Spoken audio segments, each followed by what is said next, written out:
कहानी है रामपुर गांव की, जहां के मर्द महिलाओं को हमेशा नीचा दिखाने की कोशिश में रहते। अरे अभी तक खाना नहीं आया क्या? मुझे एक और शादी करने की जरूरत है। नहीं जी नहीं, ऐसा मत करना, वरना मैं कहाँ जाऊंगी। खाना लेकर मैं अभी आई जी। गांव की पंचायत में भी फैसले हमेशा औरतों के खिलाफ ही रहते। मैं जो फैसला सुनाता हूँ वो भगवान की आज्ञा होती है। इस लड़के ने अपने मन से शादी करके अच्छा नहीं किया। लड़के को घर भेज दो और इसकी शादी इसकी जाति की किसी लड़के से करवा दो। लेकिन ये लड़की, इसे तो गांव के बाहर निकाल दो। नहीं नहीं जमींदार साहब, ये क्या बोल रहे हैं? ऐसा नहीं हो सकता। मेरी बेटी मासूम है, इसे अच्छे बुरे की समझ नहीं है। अरे कहाँ जाएगी ये बेचारी? कहाँ जाएगी? इतनी चिंता है तो पूरे परिवार का गांव निकाला कर देते हैं। बेचारे पूरे बसे बसाए परिवार को गांव छोड़ना पड़ता है। चाहे जो हो, अगर बेटियों को कंट्रोल नहीं कर सकते तो गांव में रहने का कोई मतलब नहीं है। यहाँ औरतों को दब कर रहना होगा। कोई भी अपने हिसाब से कुछ नहीं कर सकता, सब ईश्वर की मर्जी से ही होगा। तभी गांव का एक आदमी दौड़ा दौड़ा आता है। सरपंच साहब, जमींदार साहब, वो कालिया है ना, उसकी बेटी पढ़ने के लिए शहर जा रही है। अच्छा, ये कब हो गया? और कालिया की हिम्मत कैसे हो गई ऐसा करने की? लेकर आओ उसे और उसकी बेटी को। बस फिर क्या था, हाजिर हो जाते हैं कालिया और उसकी बेटी सरपंच के सामने। अरे कालिया, ये क्या सुनने में आ रहा है? बेटी को इंजीनियर बना रहा है तू? और ये बता, गांव में तो स्कूल नहीं है, फिर कहाँ से इतनी क्लास पास कर गई तेरी बेटी? राधा, जो कि कालिया की बेटी है, उसे लगता है कि सरपंच उसकी तारीफ कर रहे हैं। सरपंच जी, मैंने ऑनलाइन पढ़ाई की है, डिस्टेंस लर्निंग से। सभी में मैंने अच्छे नंबर पाए हैं, जिसे देखते हुए शहर की इंजीनियरिंग कॉलेज में मुझे स्कॉलरशिप मिली है। वाह जी वाह, क्या होती है ये? पहले तो ये बताओ, फिर आगे की बात करते हैं।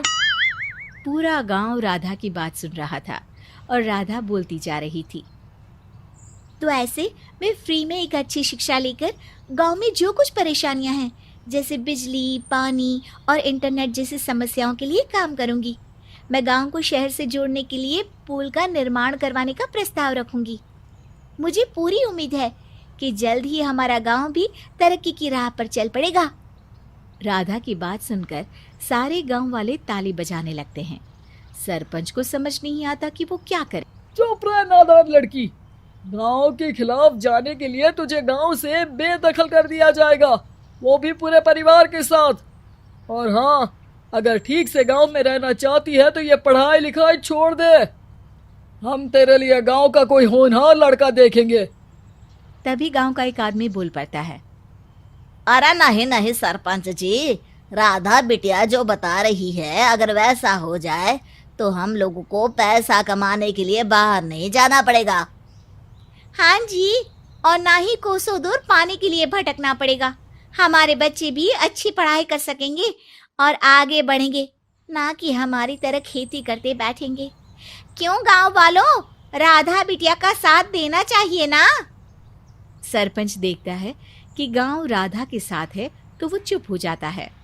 वो घर आकर अपने सलाहकार से बात करता है, जो बहुत ही चालाक किस्म का इंसान होता है। अरे सरपंच साहब, आपको बहुत ही होशियारी से काम लेना पड़ेगा। एक बार गांव तरक्की कर गया, यहाँ के बालक पढ़ लिए तो कोई ना पूछेगा आपको। और फिर ये जो बेटा और बेटी है ना आपके, इनको भी आम लोगों की तरह ही जीवन जीना होगा। हाँ, लेकिन करे तो क्या करे? वो ना आप मुझ पर छोड़ दीजिए, बस मैं जैसा बोलूं करते जाइए। अगले रोज सुबह जब गांव वाले सोकर उठते हैं तो राधा के घर के बाहर और साथ ही वो लोग जिन्होंने राधा का सपोर्ट किया था, उनके घर के आगे लाल रंग से कल आऊंगी लिखा होता है।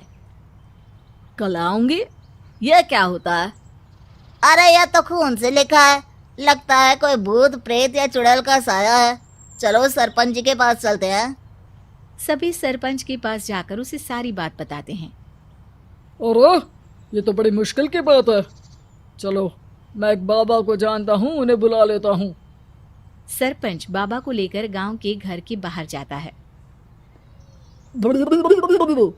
ओहो, तो ये वो चुड़ैल है जो उन लोगों को निशाना बनाते हैं जो गांव को बदलने का सपना देखते हैं।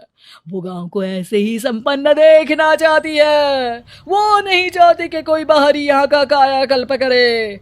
क्या तुम लोगों में से किसी ने गांव को बदलने की सोच रखी है?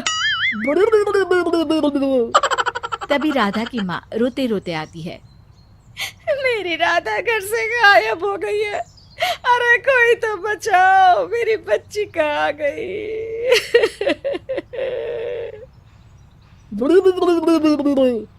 ले गई वो चुड़ैल, तेरी बच्ची को ले गई।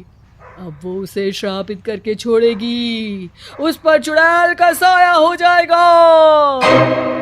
तभी बुरी सी हालत में राधा भी वहां आ जाती है। उसके बाल चुड़ैल की तरह फैले होते हैं और कपड़ों में खून लगा होता है। सभी राधा को देखकर डर जाते हैं।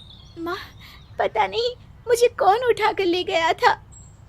अरे दूर दूर हो जा चुड़ैल, अब हम लोग इस गांव में नहीं रुकेंगे। अरे कैसे बातें कर रहे हैं आप?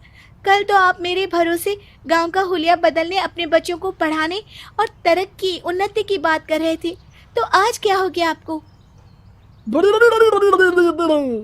ये फिर तुम लोगों को बहकाएगी।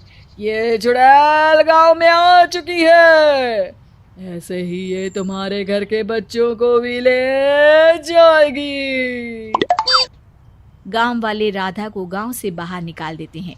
उसके माँ बाप रोते रहते हैं, लेकिन गांव वाले नहीं मानते। मैं भी अपनी बहन के साथ गांव के बाहर रहूंगा, लेकिन वो पढ़ाई नहीं छोड़ेगी। वहीं सरपंच के घर पर सलाहकार कहता है। देखा, सांप भी मर गया और लाठी भी नहीं टूटी। लेकिन अगले ही दिन सरपंच के घर के बाहर भी वही शब्द लिखे होते हैं। और फिर सरपंच की बीवी कहती है, हमारी बेटी को किसी ने अगवा कर लिया है। तभी राधा का भाई वहां आ जाता है। अरे गांव वालों, मैंने सरपंच जी की बेटी को देखा था। वो चुड़ैल उसे उठाकर ले जा रही थी। अरे क्या मजाक कर रहे हो? नहीं नहीं सरपंच जी, आप नहीं जानते। वो चुड़ैल अब आपकी बेटी में आ जाएगी, जैसे राधा के अंदर आ गई थी। तभी सरपंच की बेटी वैसी ही हालत में वहां आती है जैसे राधा आई थी। पापा, पता नहीं कैसे मैं गायब हो गई थी। चुड़ैल, इसके अंदर भी चुड़ैल का साया है, मारो इसे। अरे नहीं नहीं, इसे भी राधा के पास गांव के बाहर ही भेज दो। अरे चुप रहो, मेरी बेटी कहीं नहीं जाएगी और चुड़ैल वुड़ैल कुछ नहीं होता है। अरे कैसे बात कर रहे हो सरपंच जी?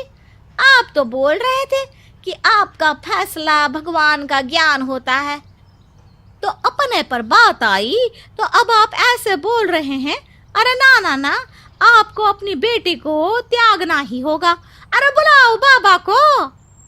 राधा का भाई बाबा को ले आता है, जिसे अब गांव वालों के डर के कारण सच बोलना पड़ता है। मैं कोई बाबा नहीं हूँ, मैं तो मोची था। ये सलाहकार महोदय ने मुझे कहा था एक्टिंग करने को। अब वो मुझे पैसे देने वाले हैं। अब मुझे माफ कर दो। गलती हो गई, मुझे माफ कर दो। तभी वहां राधा आ जाती है। देखा सरपंच जी, जब गांव के बच्चे साक्षर होंगे तो आप जैसे लोगों की चालाकी नहीं चलेगी।